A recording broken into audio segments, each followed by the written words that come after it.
नाम एमी है। मैं अपने कॉलेज की सबसे खूबसूरत लड़की थी और बहुत सारे लड़के मुझ पर मरते थे। लेकिन फिर एक दिन जूलिया हमारे क्लास में आ गई। उसे देखते ही मुझे गुस्सा आ गया। बड़ी बड़ी आंखें, गुलाबी होठ, लंबी लंबी पलकें, कुल मिलाकर वो किसी डॉल जैसी लगती थी। उसकी स्माइल भी कुछ खास अच्छी नहीं थी। मुझे यकीन था कि मेरे क्लासमेट्स भी जूलिया को बिल्कुल भी पसंद नहीं करेंगे। लेकिन ब्रेक के टाइम जब मैंने उनसे ये सब डिस्कस किया तो वो लड़कियाँ मुझे ऐसे देखने लगी जैसे कि मैं कोई पागल लड़की हूँ। What? She is so cool. उसने मुझे अपने नेल मास्टर का नंबर दिया है। उसने मुझे ब्राजीलियन केराटिन ट्रीटमेंट का प्रॉमिस किया है। और उसने मुझे आज टेस्ट में हेल्प की। इस तरह मेरे सारे दोस्त मुझसे दूर हो गए। इसकी वजह से मैं उस लड़की से और भी ज्यादा चिढ़ने लगी। कैंटीन में मैंने उसे अपने बॉयफ्रेंड पैट्रिक के बगल में बैठे हुए देखा। मैं अपनी ट्रे लेकर तुरंत उनके पास पहुंच गई। वो स्टार्स, टेलीस्कोप्स और किसी दूसरी बकवास बातों के बारे में बातें कर रही थी। और सबसे बुरी चीज तो ये थी कि पैट्रिक को इन सारी चीजों में काफी इंटरेस्ट था। उसने अपना फेवरेट बर्गर भी पूरा नहीं खाया और बस मुंह खोलकर ध्यान से उस घटिया लड़की की बातें सुन रहा था।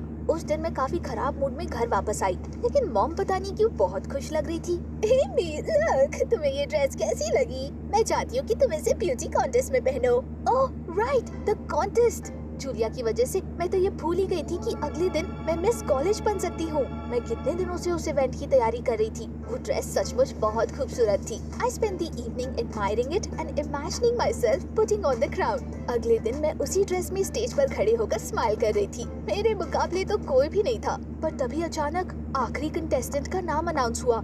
जैसे ही मैंने मुड़कर देखा, हैरानी से मेरी चीख निकल गई। It was Julia. उसके आउटफिट के कंपैरिजन में मेरा ड्रेस बिल्कुल प्लेन लग रहा था। मैं सिकुड़कर खड़ी हो गई और जमीन की तरफ देखने लगी। उसके बाद सब कुछ और बेकार हो गया। क्रिएटिव राउंड में मैं इतनी घबराई हुई थी कि मैं तो अपनी स्पीच ही भूल गई। उसके बाद ऑडियंस ने मुझे चिढ़ाना शुरू कर दिया और फिर मैं वहाँ से भाग गई। जूलिया की परफॉर्मेंस बिल्कुल परफेक्ट थी। उसने इतना अच्छा गाया कि जूरी मेंबर्स भी अपनी सीट से उठकर उसके साथ गाने लगे। It was a complete failure. Julia को क्राउन मिला और मुझे एक stupid consolation prize. Award ceremony के बाद कंटेस्टेंट्स के फ्रेंड्स अपने दोस्तों को कांग्रेचुलेट करने के लिए स्टेज पर आने लगे। मैंने सोचा कि पैट्रिक शायद मेरे पास आके मुझे गले लगाएगा और मुझे दिलासा देगा और कहेगा कि मैं अभी भी सबसे खूबसूरत लड़की हूँ, पर उसने ऐसा कुछ भी नहीं किया। वो तो मेरे पास भी नहीं आया। मेरा बॉयफ्रेंड जूलिया को बोके दे रहा था। मेरी आंखों के सामने उसके साथ वो सेल्फी लेने लगा और तभी कुछ बहुत बुरा हुआ। उसने पैट्रिक के गाल पर किस कर लिया